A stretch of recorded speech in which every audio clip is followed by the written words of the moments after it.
Hi, I'm Marlon Gould. There are issues that greatly impact the Black ethnicity. In our series, The Value of Life in the Black Community, we will be interviewing guests as we discuss the problems and the solutions for the Black community. I hope you'll join us. Thank you so much for joining us. My guest today is Star Parker of CURE, C-U-R-E. That is Center for Urban Renewal and Education. I knew it, but I didn't want to mess it up. Okay, and so Star Parker is going to be talking with us about issues related to the Black community, but let's get a little bit of introduction and allow her to tell us a little bit about her background that actually led up to her starting the ministry that she's overseeing right now. Star, tell us a little bit of your story. Well, thank you. I really appreciate being here to share with you because, as you know, it's an election year. So we are in a crisis as a society. And as a result of that crisis, the Black community gets hit hardest by some of the decisions that are being made in Washington, D.C., which is where I work. CURE is based in Washington. We are a policy institute. We work on, I say, welfare reform and all related issues. We do culture, race, poverty, and we fight poverty and restore dignity through messages of faith and freedom and personal responsibility. And the reason I started this work some 25 years ago and knew that there were political implications and one day I may end up in the political world is because I believed all the lies of the left growing up. I believed a lot of what African Americans hear today, even as very young people, that our problems are somebody else's fault, that America's racist so we shouldn't mainstream, that we're poor because others are wealthy. And when you buy these ideas that everything is external and there's nothing internal, then you can get very lost, and I did. And it's one of the reasons I so appreciate your ministry, because without the gospel, without an understanding that God created, including us, with purpose and plan, you can get really lost. And so I got lost at a very early age in criminal activity and drug activity and sexual activity and in and out of abortion clinic after clinic. And then finally, after the fourth time, I went into one of their so-called safe, legal, rare clinics. I just had a gut instinct way down deep inside that there must be something wrong with killing your offspring. I mean, I was living just very reckless life and not even thinking that I was living a reckless life. I just didn't care about anything. And I made the decision I wasn't going to abort again, but I hadn't stopped all my sexual activity. So I was pregnant again within a very short period of time, and I had that child. And in having that child, I went on welfare. And I lived on welfare.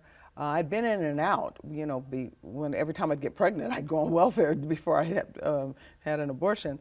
But this time I was going to live. And I actually tried for 3.5 years to live off the promise of government that it would take care of me. Living off of its rules. Don't work, don't save, don't get married, and we'll just kind of keep you going, keep you, as I say today, enslaved to a poverty plantation. And that's where I was. That was my existence. I didn't think anything about it, just living for the day, until one day in Los Angeles, I went into a business to try to get some under-the-table cash. I wanted some extra cash, and we know this world very well. You know, people always looking to subsidize their welfare checks. Some braid hair, some do drugs, and then others just kind of go into a small business and see if they'll give you a little bit of money. Well, I went into this particular business and they said they didn't pay under the table, that they were legitimate businessmen, and that and they confronted me about my lifestyle. And one, Ken in particular, said, you know, I couldn't work there because my lifestyle was unacceptable. And when I told him unacceptable to who, it was like a question I asked, he said unacceptable to God. And I hadn't thought about God, ever. And I hadn't thought God was thinking about me. And so after I left, because I left right away, I started thinking about all the things I had done, all the criminal activity and the breaking and entering, the armed robbery, and all the men I just started really thinking about. And he kept calling me, wanting me to go to church with him. And so one day I did. And I heard the gospel. I heard that God was not mad at me. I heard he was in Christ, that he reconciled the world to himself, that he didn't count my sin against me, and that he loved me. And when I heard that message in, I just wanted a part of that. And I dedicated my life to the Lord then and haven't really turned back. Wow. So the power of the gospel to change your life is what you experienced. I think it just more changed the course of my life, because I thought I was happy. I thought I was living the life, you know, the fast lane, and in California and in LA. but it changed the course of my life to where I began to seek the Lord for why am I here? What is my purpose? What does life mean? And by the time I finished school, I went back to college. I got a degree in marketing and international business. I started a business in Los Angeles. And wait a minute. So all of this happened because of the gospel. Oh yeah. Oh, I wasn't thinking because about anything before that. You were just going along, just living for the day. Get up, thumb a up, ride to collect Venice the Beach, check, and get high. Do what you got to do, and then do next month collect another check. Collect another check. No, they only came on the person 15, and the food stamps and the medical card, the whole bit. You know, I remember years ago that a young lady came to our church. She had 4 children on welfare.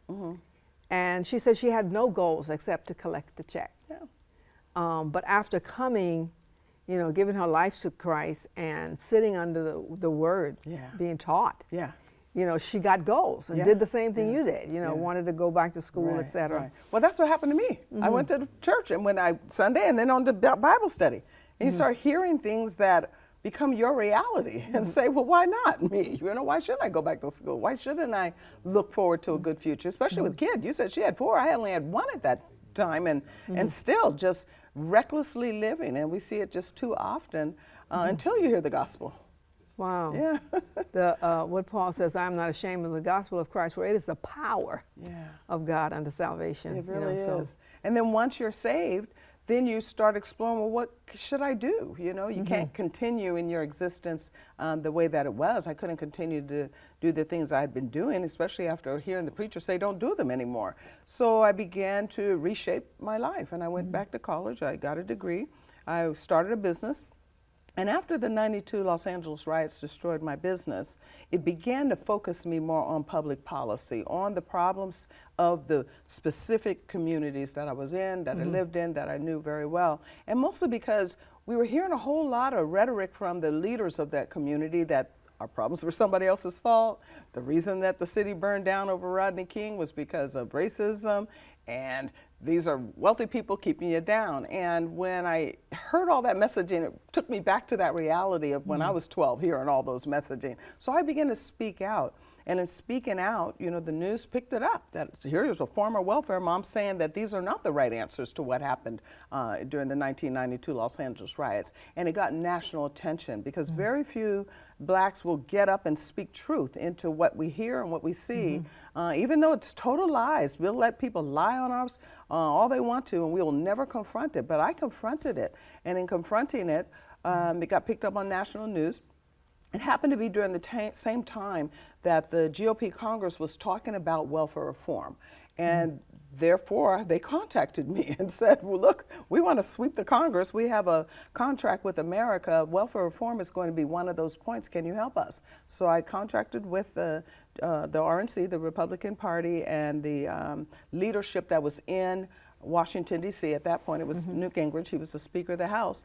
And first, we had to get officials elected that signed off on that they would get these things done. And welfare reform was number 8, and I helped them get it done by making the case to pastors mostly that we couldn't go on the way that we were, that the answer to poverty is freedom, it's personal responsibility, it's not a welfare state. And the numbers of blacks that were getting caught up in the aggressive living like I was, the reckless living, the no purpose in life was just staggering. So I began to speak into that, and it led me to be able to actually check the box and speak at the convention that year because we were able to get it signed into law by then President Bill Clinton. Well, after he signed that into law in '96, it was like, okay, we just told 5 million women, 9 million children what not to do. Well, who's going to tell them what to do? And I had a conference because I wanted to help those that I had built relationships with in Los Angeles, the pastoral community, to start thinking about what should we be doing about poverty. We've had this war on poverty for the last 60 years, and no one can name anything that's working inside of that war.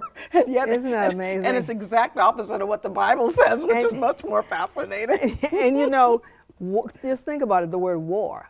Yeah. I mean, that was lost. I mean, there was really never a war on poverty, you know. $24 trillion later, we found out that it just doesn't work. You cannot micromanage other people's lives. So like what Dr. King said, you can't legislate morality. You regulate behavior, and paying people to stay poor doesn't work. It just builds more poor people and more dependency. Like I said, if you were really in a war, I mean, after a while, you would say, this is not working. This is not working, and it's not working, but the political interest to keep it working is just profound.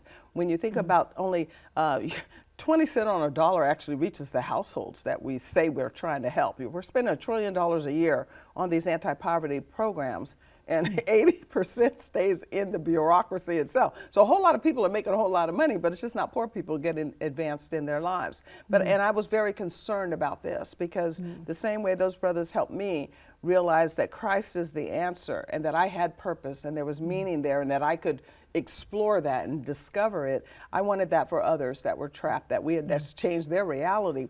So I had a conference in LA at the Sheraton Hotel right next to the airport, and I named it Life After Welfare, What You Gonna Do Now? Because it was a very tense time, and I got a lot of death threats working with, some would say the white racists, because they were talking about the Republican Party. And so I did it for the black pastors, just say, okay, so what you gonna do now? We did it, we passed it, and now it's your opportunity to do something.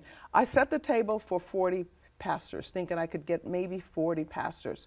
400 showed up. Wow. I knew then that it wasn't that they didn't care, they just didn't know what to do. Right. And that's what began my journey into the organization I run today in Washington. Right. So, and the goal of the organization again is? Well, we fight poverty. Our mission is we fight poverty and restore dignity through messages of faith, freedom, and personal responsibility. So we have 3 programs. We have a policy program where we change laws to change lives. So we're looking at all welfare policy, everything that grew out of those 60s in this war, and we want them removed. Remove these barriers so people can live free. So we do that through our policy program. We have a media program. We umbrella blackcommunitynews.com, a regular diet of information for pastors and others to know about what is impacting their communities when it comes to public policy. And then we have a clergy association and every year we bring our clergy to Washington and let them have 3 days of information that can go back to their neighborhoods and help them rebuild. Well, I'm so glad that you're doing that, because as opposed to the war, after fighting all of those years, supposedly a war, and making no progress, you're actually seeing things happen. Right. Well, it's not government's role to do. Charity belongs to the church, and that's the reason none of the programs work. Government is to protect our interests, not to plunder our interests, not to try to build out lives for people, but to protect people. It's the role of individuals to help other people in their lives. It's the role of ourselves to discover what we're supposed to do and self-govern. Our country was built on self-governing, and if we don't think we can control our impulses, if we don't think we can control our decisions, that we need a nanny state to tell us when to get up, when to go to school, when to go to work, how much you should make, and what you're going to do when you retire, then we're not free people. And our ancestors worked too hard to get us to the place where we can be free people. So it's just not government's to do. And that's the reason that nothing has worked, nothing will ever work. It just belongs to God. All right. Well, we are going to continue this conversation, and we hope you will join us and invite some other people to join you in listening as well. As I continue to talk with Star Parker, we are coming to the conclusion of our first segment here, and when we start the next segment, we're going to talk about what CURE has been accomplishing thus far. What kinds of things, you know the different areas that they're working in, but are they making a difference? Are there any changes taking place? And so please join us for our next segment. Again, as we talk with Star Parker of the Center for Urban Renewal and Education. CURE. CURE. I know it was E, but like I said, I let her say it in the beginning because I didn't want to mess it up. Thank you for listening. We hope you'll join us again as we continue to discuss the value of life in the Black community.